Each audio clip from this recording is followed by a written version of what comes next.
Welcome to Punching Above Your Weight. This is a podcast that tells the story of people overcoming adversity to reach their goal. We're all told that losing weight is impossible. Well, join me as I learn from the people who have proved that theory wrong. I hope you enjoy.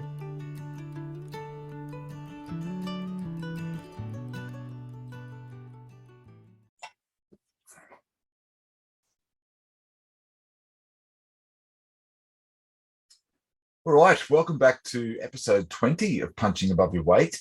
This week we're doing something a little bit different. This week it's just me. I'm not interviewing anyone. It's more of an educational episode, if you like. The questions I get asked from clients all the time, I try and simplify things as best I can. And one is always around calories. So I'm going to talk about calories, if that's all right.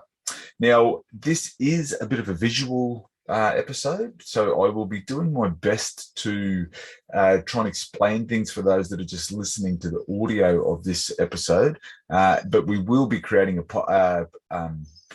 blog out of this episode, so you'll be able to go there and have a look at the visuals at the very same time if you like. But I'll do my very best to describe it as effectively as I can.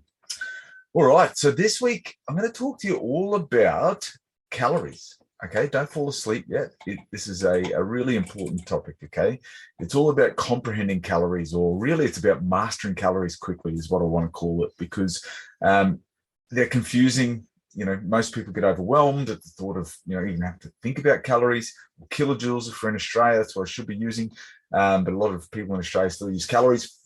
But it's important. It's an important concept to understand, but it's also an important concept to understand that you shouldn't get too bogged down in them. So hopefully this will clarify for a lot of people and it'll make a lot of sense. And if you listen right to the end, I've got a little downloadable that everyone can have that I'm hoping, will be a really useful resource for them moving forward in the future.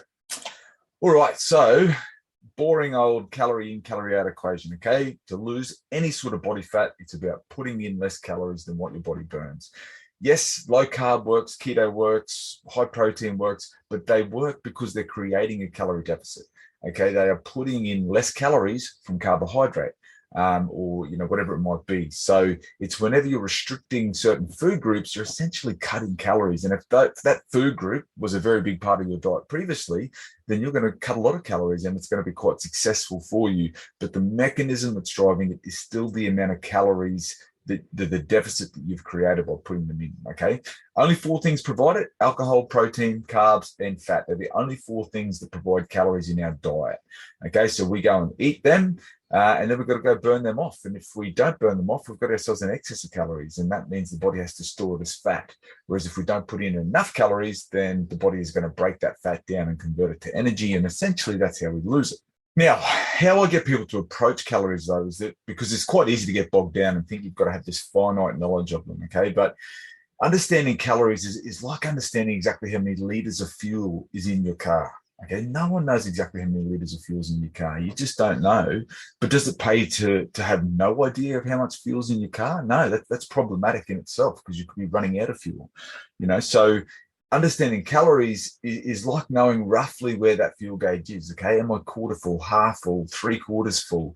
Because if you've got no idea, then there's a big chance that you're putting in too many calories or potentially not enough.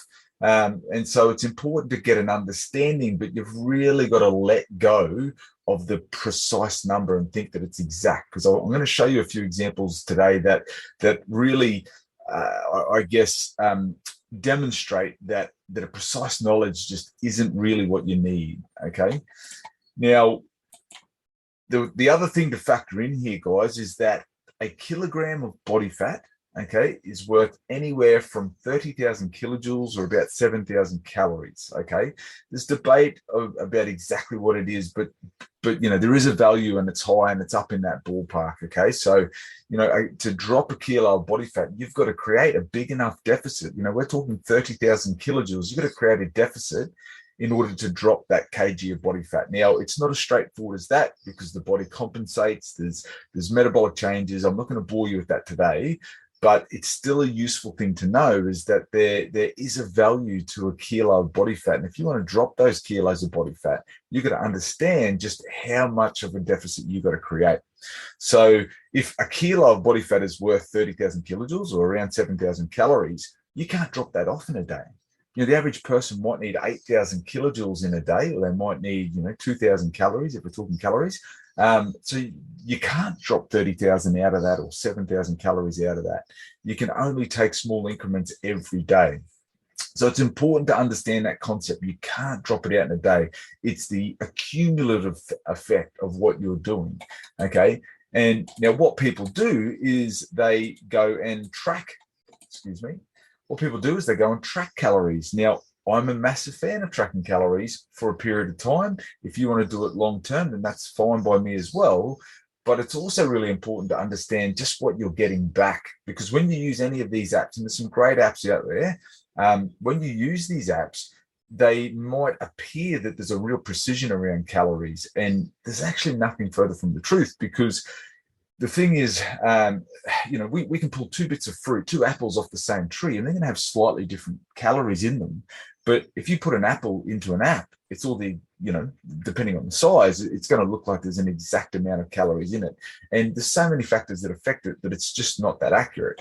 So what I'm going to do is I'm going to show you a heap of foods here, okay? So for our audio listeners, this will be in the blog. But currently on the page, I've got 2 bowls of cereal with fruit. Both look really healthy, okay? One is some oats, yogurt, cranberries, chia seed, raspberries, and some sultanas.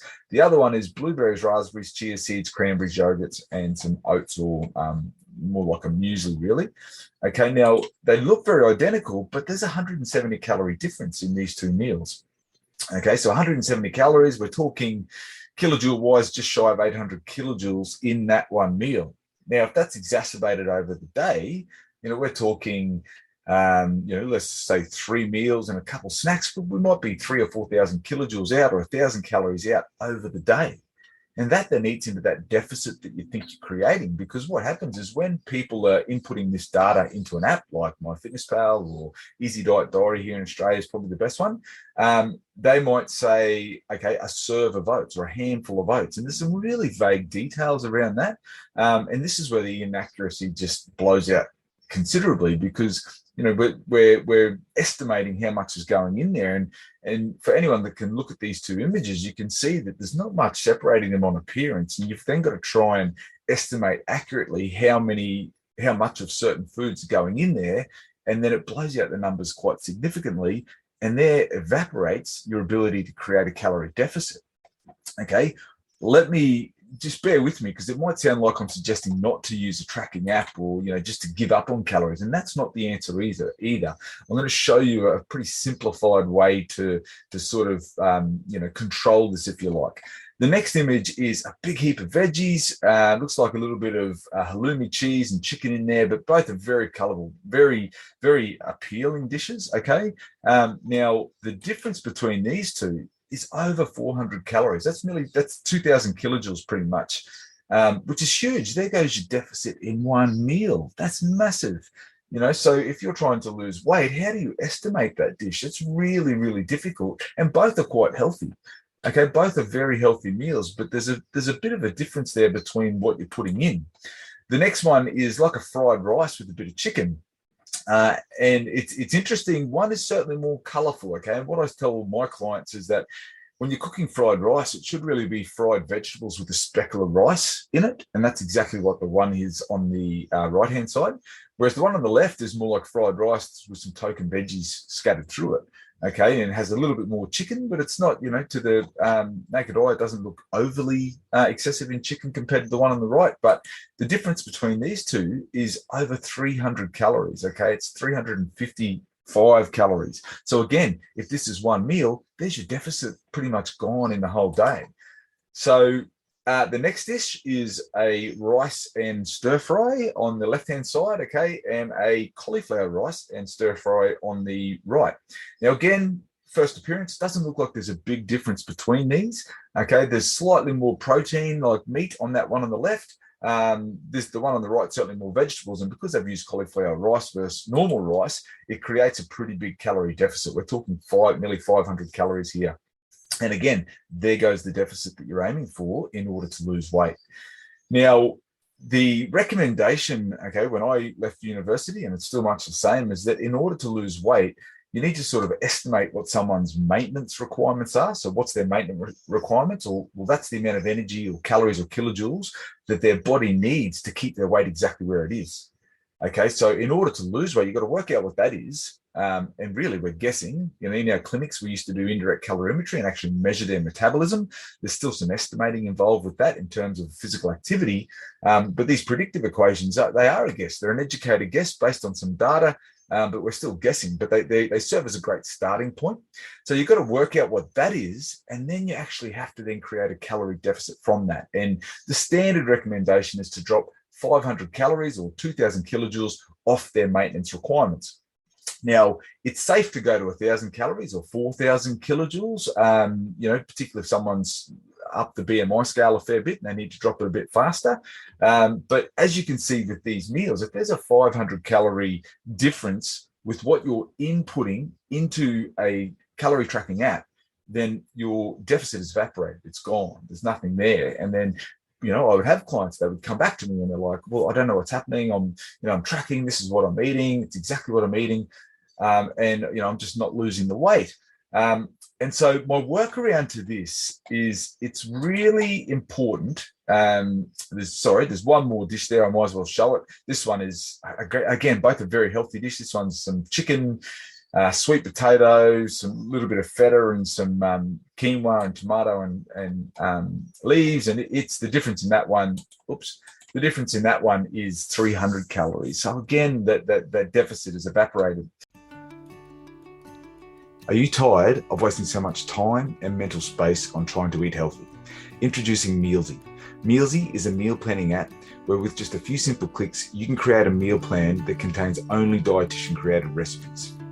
You select your food preferences, any foods you wish to avoid, and your goals, and in a matter of seconds, you have a meal plan fit with shopping lists, recipe instructions, and all the nutrition information to give you the confidence that you're eating the right food for you and your family. Go to mealsy.com. That's MEALZEE.com. Thanks.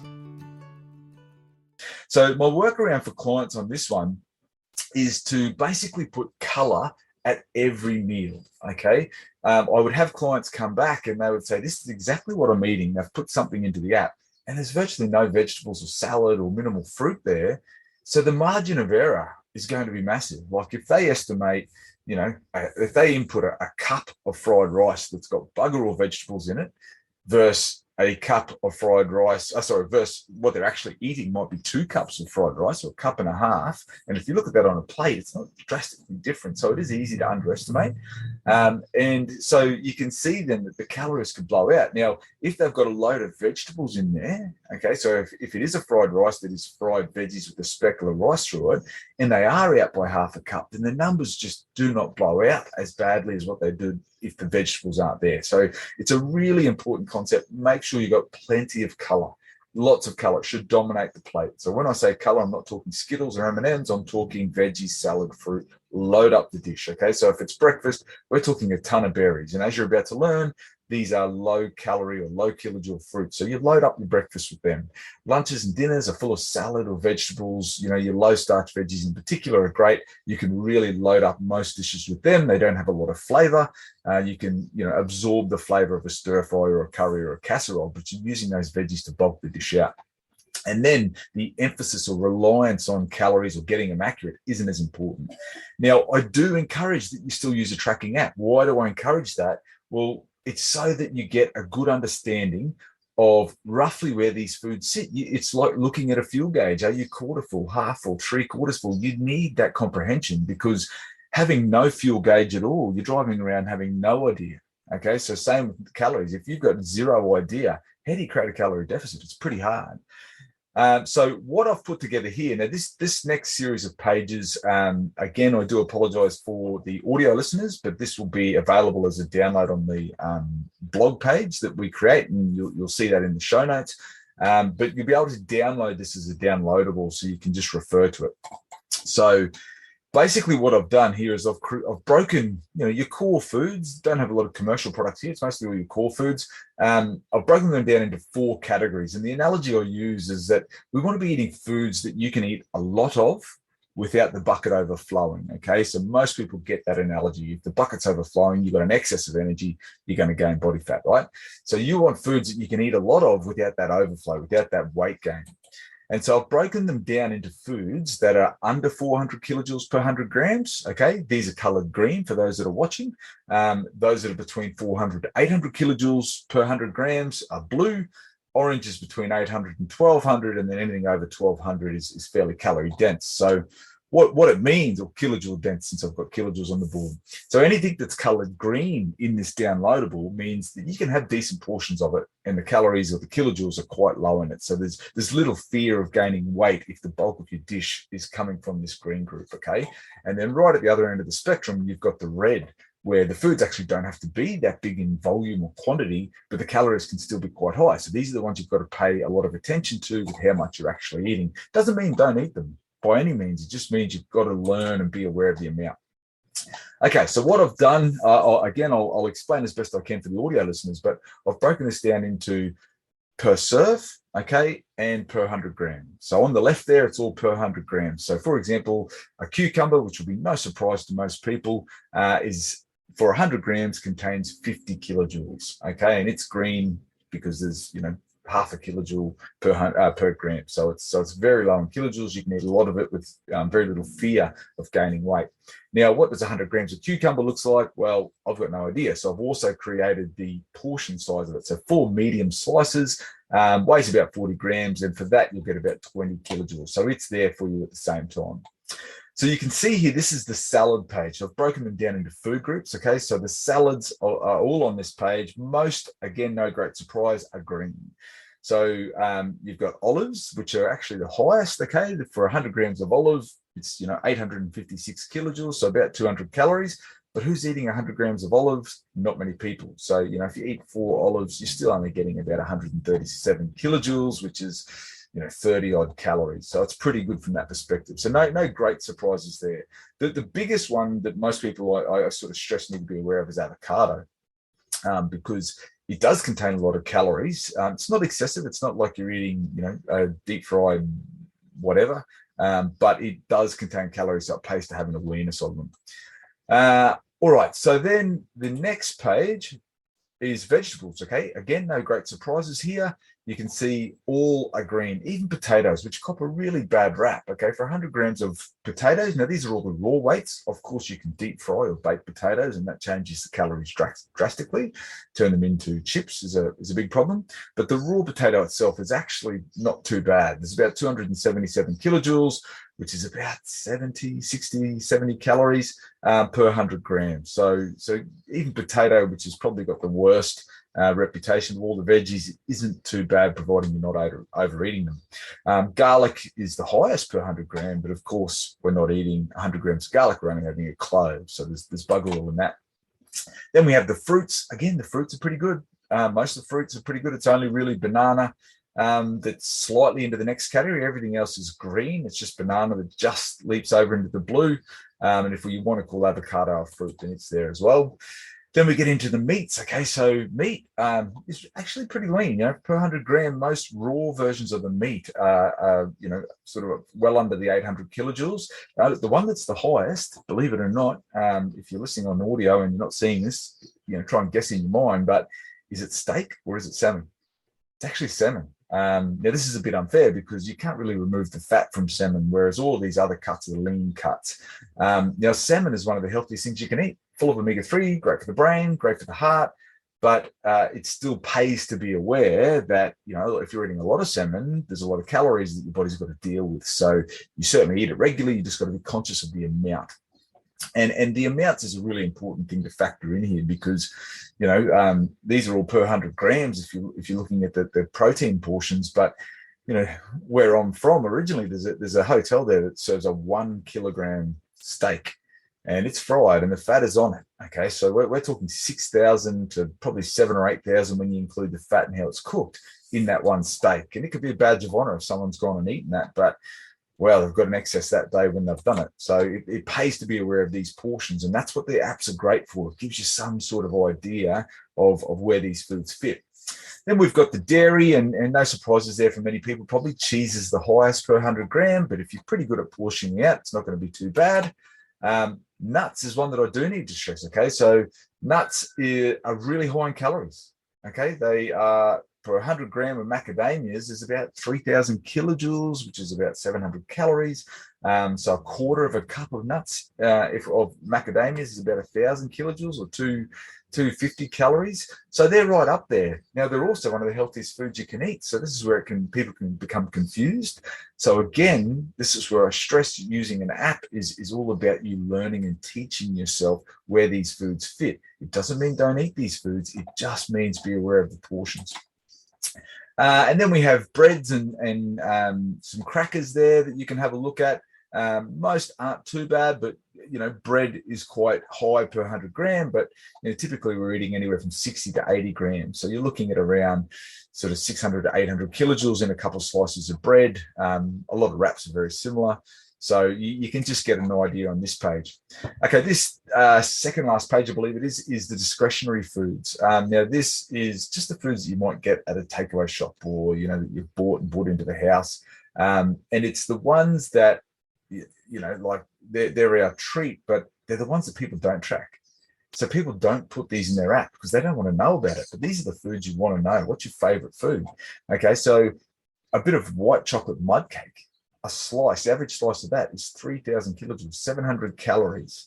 So it very quickly eats into any chance you have of creating a calorie deficit. Okay, so learning about these, treats or discretionary foods is really important. Alcohol is not too bad per 100 gram, but how many people are only having 100 grams? The average stubby is 330 or 375 mil. Glass of wine, everyone says I only have 2 glasses a night, but the bottle only lasts me 2 nights, so it means that my glass is about 180 mil. So it's important to understand how much you're actually having. And then the last page, this is the last page, is just those common meals that you might put together. Okay, now these are really hard to quantify. If you're trying to put this into an app, how do you do it? Unless you're putting all the ingredients from scratch, it's really difficult. But if you look at probably 2 of my favorite dishes, excluding pizza, it's my favorite of all time. But 2 dishes there, we've got the risotto and a creamy pasta, like a carbonara. 2 cups, which actually isn't that big when you place that out, and they're 4,700 or 4,800 kilojoules and 4,600 kilojoules respectively. So they're well over 1,000 calories, probably 1,100 calories each. Okay, per meal. That's a big chunk of the day gone in just that one meal. So learning about these favorites is really important at the same time. So this downloadable. You'll be able to grab this on the blog page. Okay, you can click and get this emailed to you, and it's basically got all that information. And I've broken it down then on the back to the 4 pages. So it's got all of the categories all on the one page. So all the green foods, all the blue foods, all the amber foods, and then all the red foods are all there on the one page for you to have a look at. All right. So lastly, guys, this is why we have created a meal planning app. Okay, so we've created a meal planning app called Mealsy. It's not ready for release yet, but we are looking for beta testers. And what this does is does all the thinking for you, because as you can see, calories, kilojoules can be complicated, and trying to work this out yourself is a challenge. It's a challenge for a dietitian. So it's we're trained in this area, so it can be challenging for anyone who sort of doesn't have that background. So what this does, this is a meal planning app with a few simple clicks. You can create a meal plan based on your preferences. So if you need foods excluded, you exclude them. If you want high protein or high fiber or low carb or whatever it might be, it'll produce recipes that are tailored to your needs. Now, the benefit of it, okay, is when dietitians from everywhere can enter recipes. It's only dietitian created recipes. No one else can enter recipes. Dietitians are given a guideline that the measures need to be objective. So they're not vague. Okay, you can't say a serve of nuts or a handful or a drizzle of oil or something. It's in teaspoons and tablespoons and cups and grams. And the idea of that is so there's not that much ambiguity when it comes to putting a recipe together. You then get a stepwise approach to putting it together, and there you'll ability to keep on top of the calories are going to be much better served than if you're trying to sort of estimate and do that yourself. Okay. I'm not saying don't use a calorie tracking app, by the way. I still stress it's important for people to learn about how many calories are in their diet and roughly where they're coming from. But if you are short on time and you just don't have the mental energy, then an app like Mealsy is certainly something that I think could benefit you, and it's why I created it, because I see this. It's a problem that I face daily. Like trying to work this out. If I can click a button, I can create a meal plan for my family. Under a minute, and then I'm confident in what I'm eating over that next week. All right, guys, that is us for punching above your weight this week. So, like I said, slightly different episode 20. And we will do a few more of these, but we'll still stick with our main theme, which is interviewing people who have battled obesity and just the adversity they've faced. I hope you enjoyed this new segment. Let me leave a comment. Let me know what you think. And please subscribe if you haven't already. Thanks for listening. I hope you learned something from this podcast. Please subscribe, and if you have your own story to tell, please email us at hello@scoot.co. Thanks.